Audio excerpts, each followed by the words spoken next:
Nous arrivons à la partie la plus importante de la lecture, qui applique les versets que nous avons lus et étudiés à notre vie personnelle aujourd'hui. Le message que Dieu nous permet de découvrir dans cette lecture nous permet de le répéter comme nous l'avons appris. Nous comprenons que le Saint-Esprit connaît également les besoins de chacun de nous. Ce qu'il souhaite appliquer dans ma vie aujourd'hui peut être différent.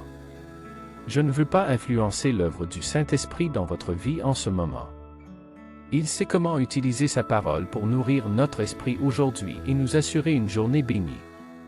Personnellement, nous pouvons partager avec vous ce que le Saint-Esprit souhaite découvrir dans cette lecture d'aujourd'hui et si vous trouvez des applications différentes que la nôtre, partagez-les avec nous le commentaire ci-dessous. Pour mieux son application, on doit faire la mise en contexte de Job 2 versets 1 à 10. Une nouvelle épreuve. Après que ses biens et ses enfants aient été perdus, Satan demande à nouveau à Dieu de tester Job, et Dieu lui permet de toucher son corps. La souffrance physique.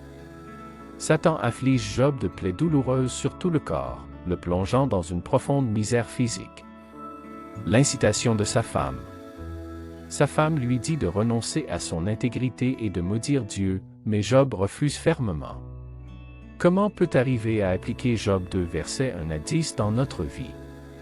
1. Faire confiance à Dieu dans l'épreuve.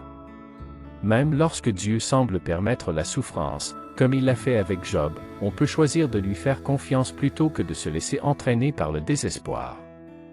2. Rester fidèle malgré la souffrance.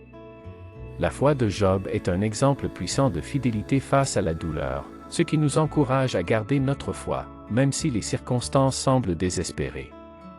3. Voir les épreuves comme une opportunité. On peut considérer que les épreuves, même si elles sont destinées à détruire, peuvent être utilisées par Dieu pour le magnifier, nous offrant ainsi une occasion de témoigner de notre foi. 4. Refuser de maudire Dieu.